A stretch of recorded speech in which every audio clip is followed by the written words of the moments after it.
Wymieniłeś już oba napinacze, laski, popychaczy i poskromiłeś przepustnicę? Przeczytałeś cały internet i poddałeś ciężkiej próbie wszystkie oleje dostępne na rynku? Ciągle szukasz plugawego gnoma, który łomota w twój silnik? Zapraszam na warsztat!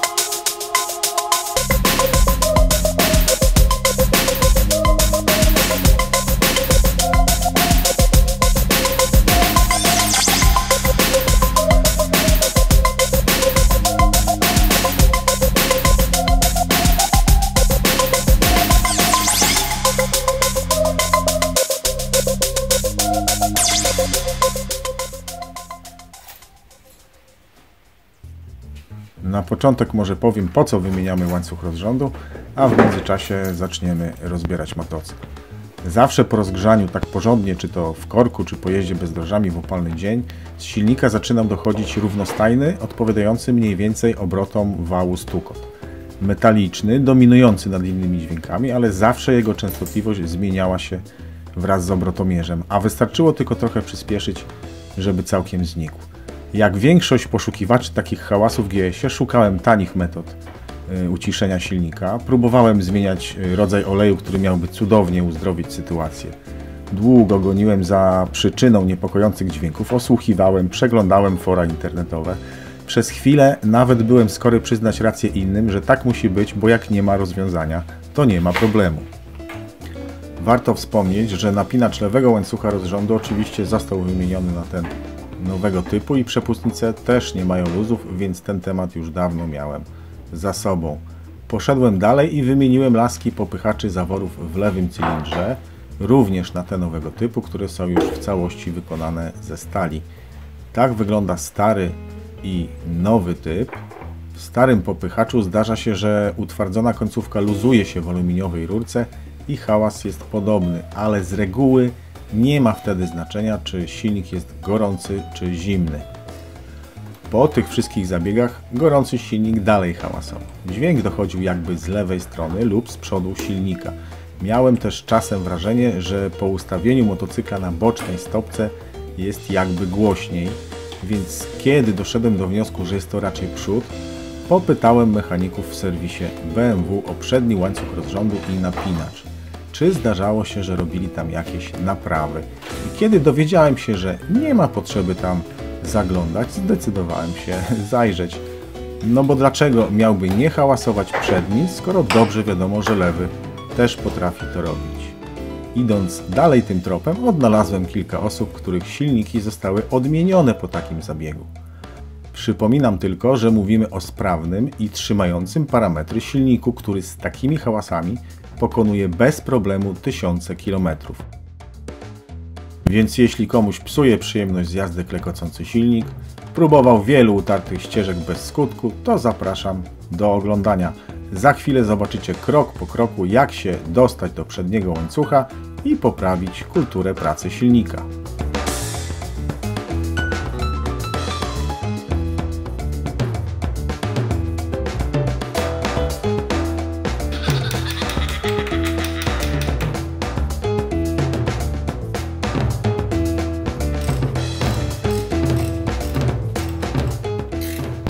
Do zdjęcia mamy w tym przypadku również gmolę firmy HET, tak zwany bunkier. Nie jest to trudne, trzeba się tylko troszkę kluczami nakręcić. Osłony cylindrów są podparte w 4 miejscach i możemy je zdjąć w zasadzie bez demontowania górnego elementu chroniącego zbiornik. Można to również zrobić bez zdejmowania zbiornika, ale uniemożliwi nam on później demontaż przedniego amortyzatora. Natomiast dolne gmole demontujemy głównie lewą stronę. Będzie nam ona blokować później wysunięcie osi telelewera.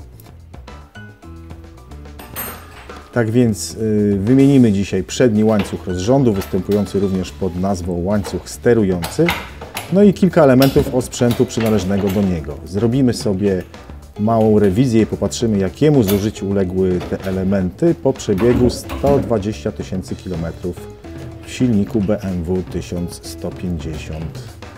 No ale zanim to nastąpi, popatrzmy jeszcze, jak się tam dobrać i jak sobie przygotować przedpole do demontażu pokrywy łańcucha. Jesteśmy teraz z prawej strony motocykla i rozpoczniemy demontaż telelewera, co umożliwi nam później dostęp do pokrywy łańcucha rozrządu. Pierwsza rzecz to ozdobna zaślepka, którą można łatwo usunąć krętakiem. Następnie pierścień Zegera i tutaj przydadzą się specjalne szczypce do demontażu takich pierścieni. O proszę, pierścionek sobie gdzieś poleciał. Wyjmujemy plastikową pokrywę łożyska i w ten sposób uzyskujemy dostęp do osi naszego telelewera. Z tej strony możemy już zobaczyć śrubę spinającą łożyska i oś w całość. Przechodzimy na drugą stronę i analogicznie usuwamy ozdobną zaślepkę.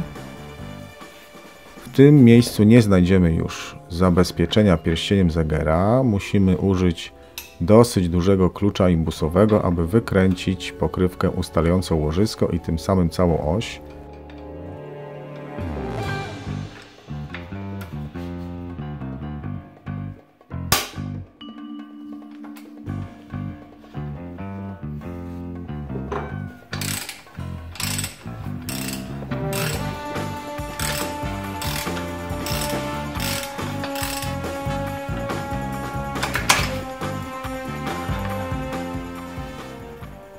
W katalogu ETK pokrywa występuje pod nazwą osłona śruby lewa.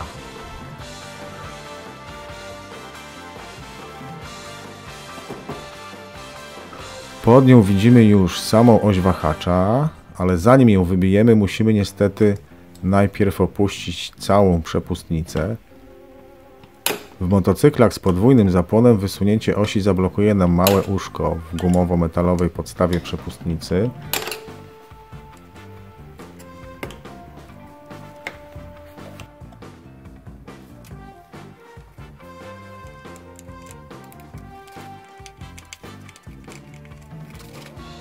Nie musimy niczego rozpinać, wystarczy opuścić delikatnie kruciec dolotowy ze wszystkim na dół.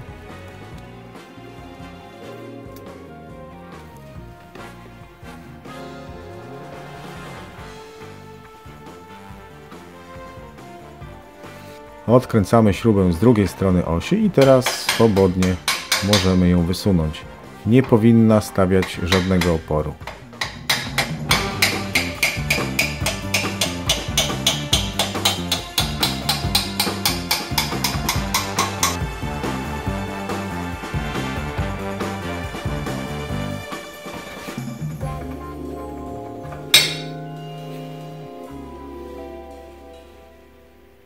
Tak wygląda w komplecie. Uwolniliśmy oś, ale wahacz nie pozwoli się jeszcze odsunąć na tyle, aby uzyskać potrzebne miejsce do pracy przy rozrządzie. Jeśli nie chcemy niespodzianek przy dalszej rozbiórce, zabezpieczamy koło i sam wahacz podkładkami, na przykład z drewna.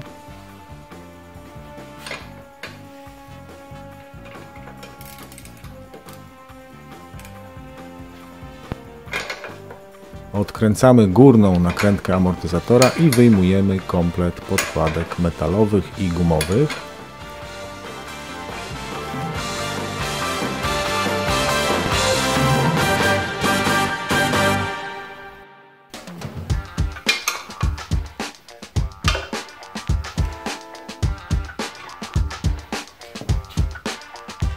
Pozostała już tylko dolna śruba amortyzatora i za chwilkę będziemy mieli go w rękach.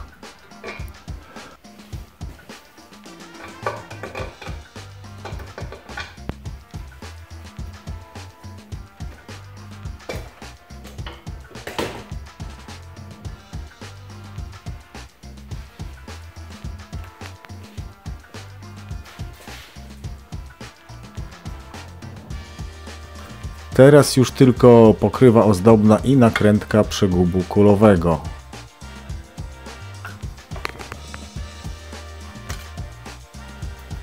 Nakrętka jest przykręcona dość mocno i może być potrzeba przedłużenia ramienia klucza, albo po prostu wystarczy młotek.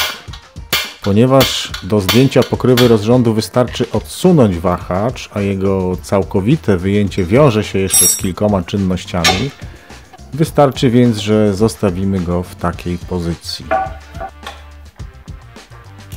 Teraz zdejmujemy plastikową pokrywę paska wieloklinowego alternatora. To tylko 4 śruby i pokrywa jest nasza.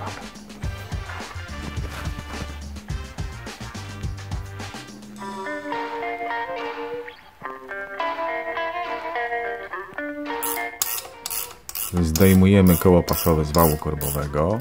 Wystarczy, że wrzucimy bieg i zdecydowanie uderzymy w klucz, na przykład młotkiem, i śruba powinna się poluzować.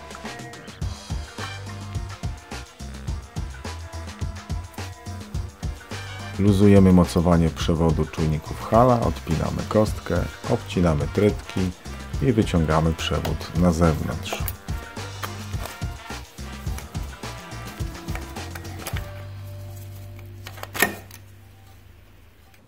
Rurka magistrali olejowej będzie nam przeszkadzać, zasłania dostęp do śrub i blokuje swobodny demontaż pokrywy łańcucha rozrządu. Pozbyliśmy się oleju z silnika i odkręcamy śrubę magistrali w dolnej części miski olejowej. Jeśli zamierzamy użyć później tych samych uszczelek aluminiowych, to warto teraz ułożyć je w taki sposób, aby nie zmieniać później ich orientacji, aby trafiły w te same miejsca.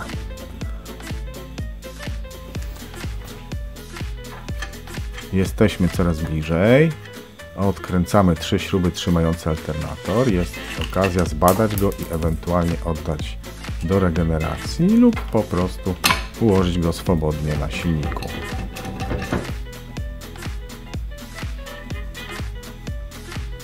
Po tych wszystkich przygotowaniach możemy zabrać się wreszcie do tematu głównego. Nie jest źle, bo jak spojrzeć na oś czasu, to zajęło nam to tylko 12 minut. Pozostało nam już tylko odkręcić 18 śrub, które trzymają pokrywę, i zaraz zobaczymy, co kryjesz w środku.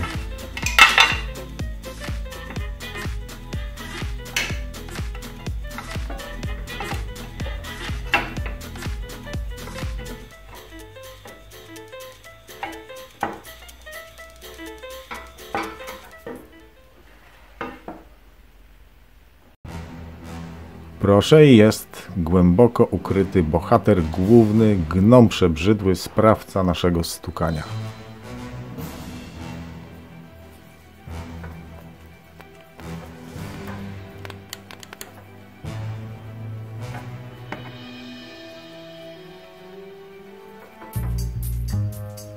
Choć na pierwszy rzut oka wyciągnięcie łańcucha wydaje się być akceptowalne, to jednak hałas pochodzi gdzieś stąd. Ale może zanim przejdziemy do rozważań, co warto, co nie warto wymienić, zdemontujemy cały zestaw i porównamy wszystkie elementy z fabrycznie nowymi.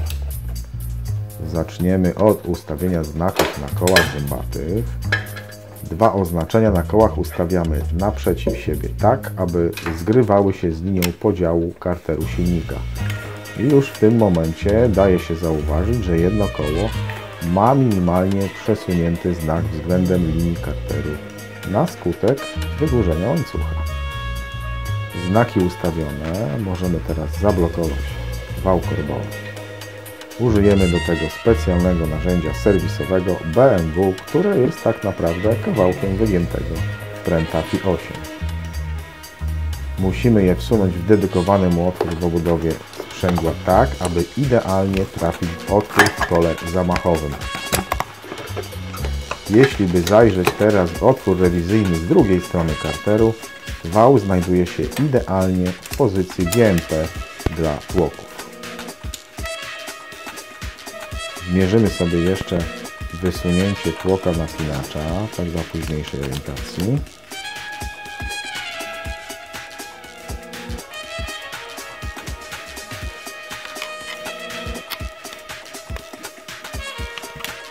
Tak mniej więcej wygląda luz na łańcuchu od strony napinacza.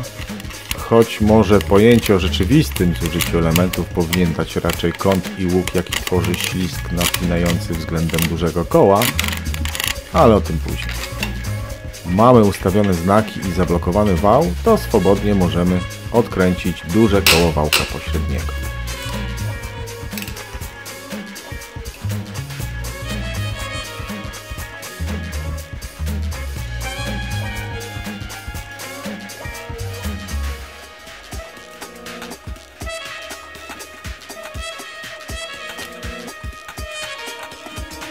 Aby łatwo wyjąć łańcuch, trzeba będzie zdemontować szynę napinającą. Chyba jak dotąd żadne prace nie są specjalnie skomplikowane.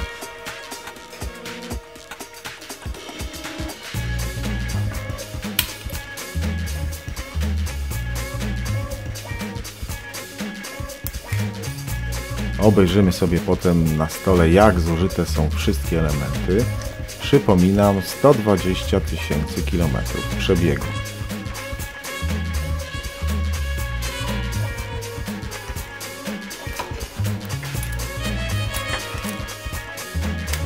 Jeszcze tłok i sprężyna napinacza. I to mogłoby być wszystko, ale że planujemy wymontować również obudowę napinacza, musimy wyjąć również rurkę magistrali olejowej. Najpierw odpowietrznik.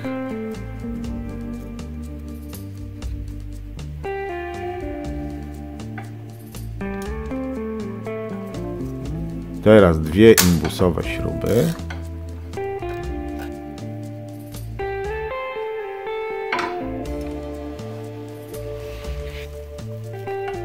Jeszcze uszczelka aluminiowa, nie chcemy niczego zgubić.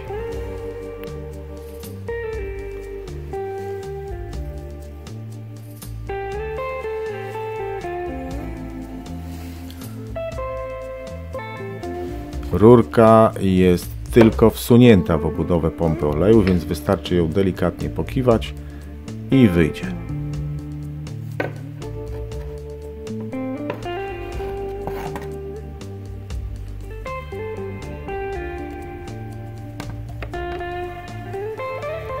Trzeba pamiętać, że jeśli zdecydujemy się na wymianę tej uszczelki, to w celu jej prawidłowego montażu będzie konieczne otwarcie pompy oleju.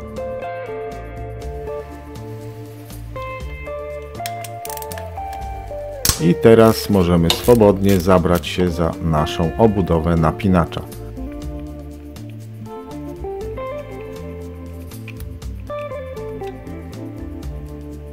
Mocowany jest na 3 śrubach bez żadnej uszczelki. Nadszedł wreszcie czas na badanie zużycia elementów rozrządu.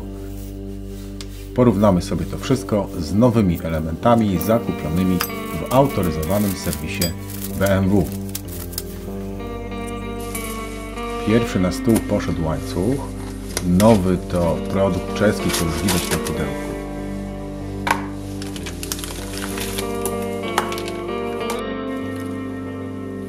Pierwszy montaż obsługiwał Iwis, niewątpliwie lider tego rynku. Teraz dealer proponuje swoim klientom czeski CZ. Czyżby to było rozwiązanie zagadki i dlaczego BMW przez ostatnie lata tak się zmienia?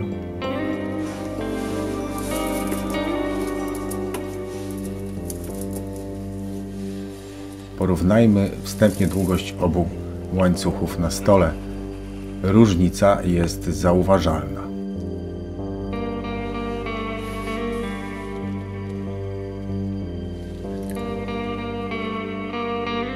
To będzie bardziej miarodajny pomiar.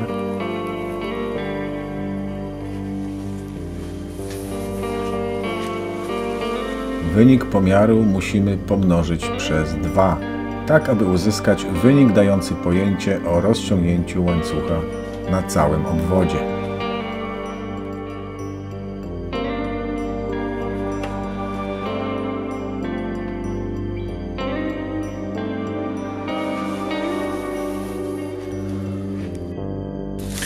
Przyszedł czas na koło pośrednie rozrządu. Porównamy je najpierw z nowym.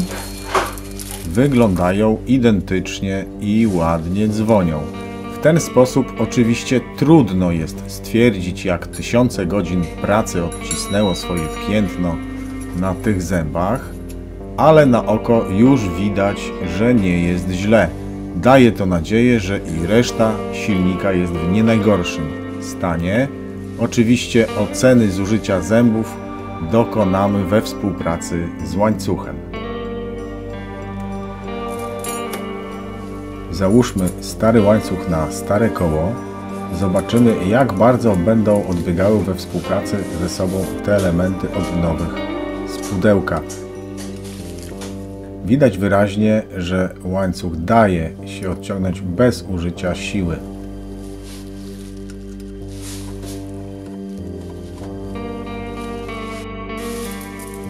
Teraz nowe koło i nowy łańcuch. Zobaczymy, jak to wyglądało, gdy motocykl wyjeżdżał z fabryki.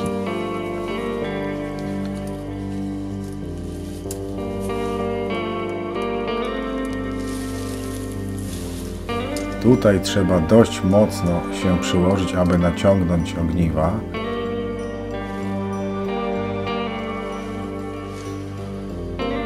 No więc tak wygląda wzorzec BMW.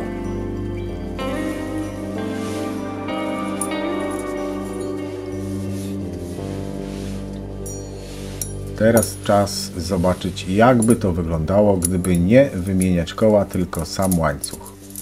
Czyli nowy łańcuch na starym kole. Jest niewielka różnica, też trzeba użyć sporej siły.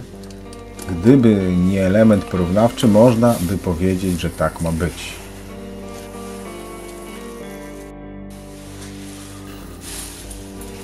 Reszta na bok. Zbadamy teraz ślizgi. Ślizg napinający, ślizg prowadzący. Nie wygląda na to, aby 120 000 kilometrów jakoś mocno się na nich odcisnęło.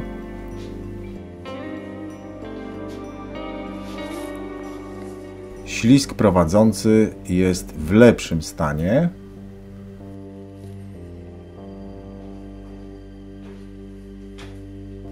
Wróćmy do ślizgu napinającego. Przyjrzymy się stronie współpracującej z tłokiem napinacza.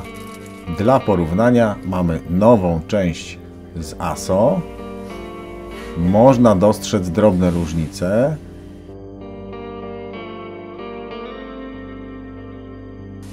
Jeszcze raz strona współpracująca z łańcuchem i z napinaczem. Widać, że powierzchnia styku zmieniła kształt i tłok napinacza wpadł trochę głębiej.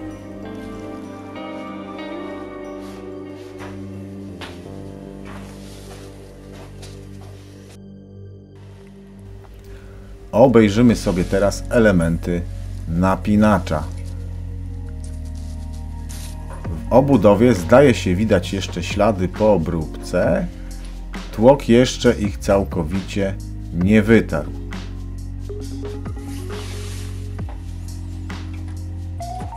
Obydwa elementy współpracują bez zacięć. Porównajmy go więc z nowymi elementami. Tłok napinacza,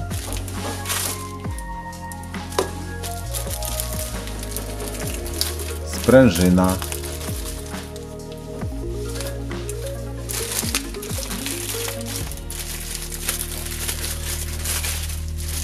i obudowa. Od razu widać różnicę w długości obu sprężyn. Obydwie mają tyle samo zwojów. To musiało mieć wpływ na siłę wstępnego napięcia łańcucha. Porównajmy i zobaczmy, jaka jest różnica w długości obu sprężyn. Nowa 77-21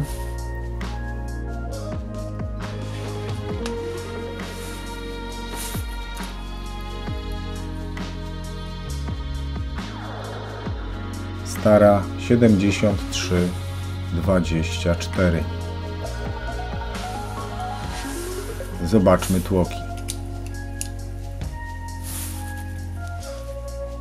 Wymontowany z motocykla 1393.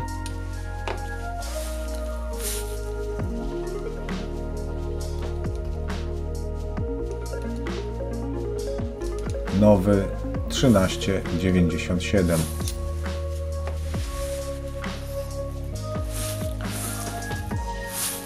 Nowa obudowa 1398.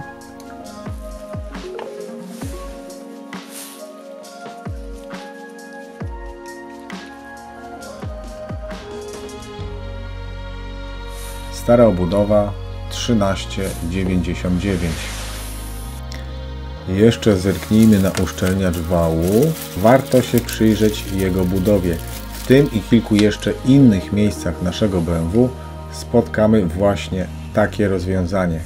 Nie ma tu sprężynki i charakterystycznej wargi klasycznego Zimmeringu.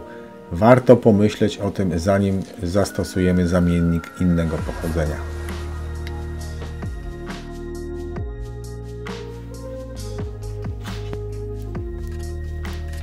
Złóżmy teraz te wszystkie elementy w całość, poskładajmy szybciutko i zobaczymy, jak to teraz wszystko wygląda na swoim miejscu.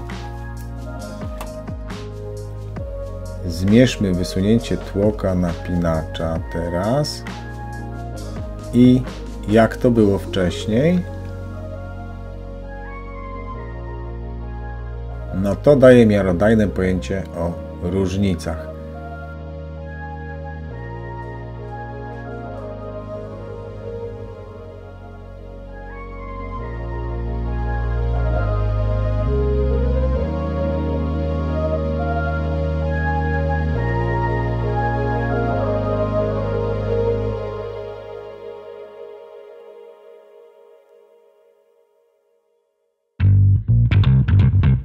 Kiedy już mamy przednią pokrywę na miejscu, trzeba zamontować uszczelniacz. Nie da się tego bezpiecznie zrobić, przesuwając go po wale. Serwis proponuje specjalny przyrząd.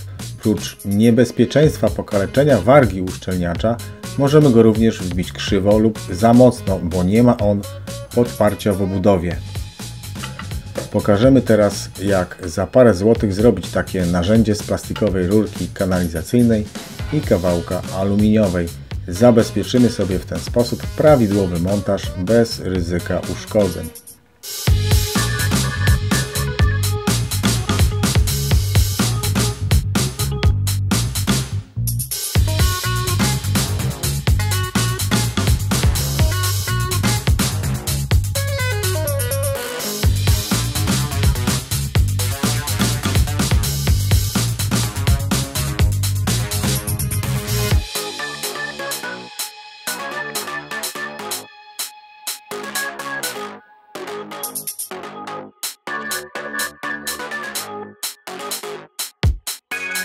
Średnica wewnętrzna rurki musi odpowiadać dokładnie zewnętrznej średnicy wału. Stożek do wsunięcia uszczelniacza na aluminiową rurkę łatwo zrobimy z termoutwardzalnej masy plastycznej, jaką jest modelina.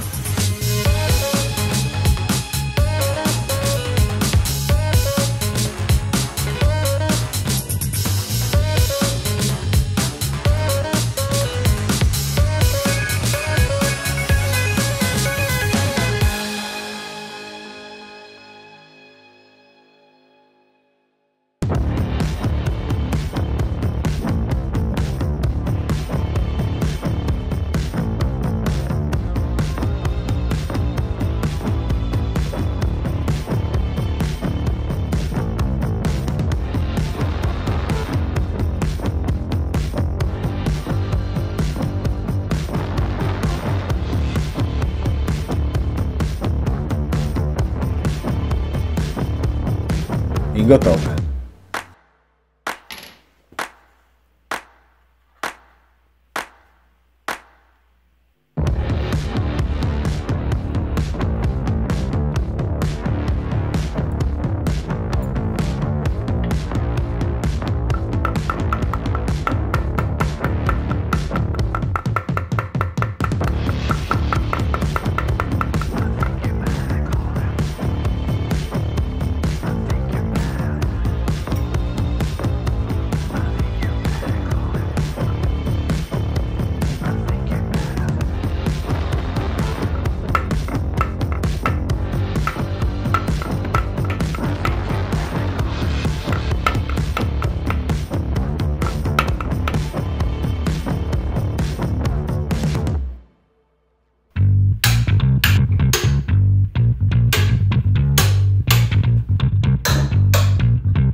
Pokaż ojciec, co tam lewasz. Nie pokażę. Pokaż. Nie pokażę. Jaki olej? Nie pokażę, bo na olejach to w Polsce wszyscy znają się najlepiej. Poza tym ten odcinek nie jest o olej. Znaczy dolej jeszcze trochę. Dobra, będzie.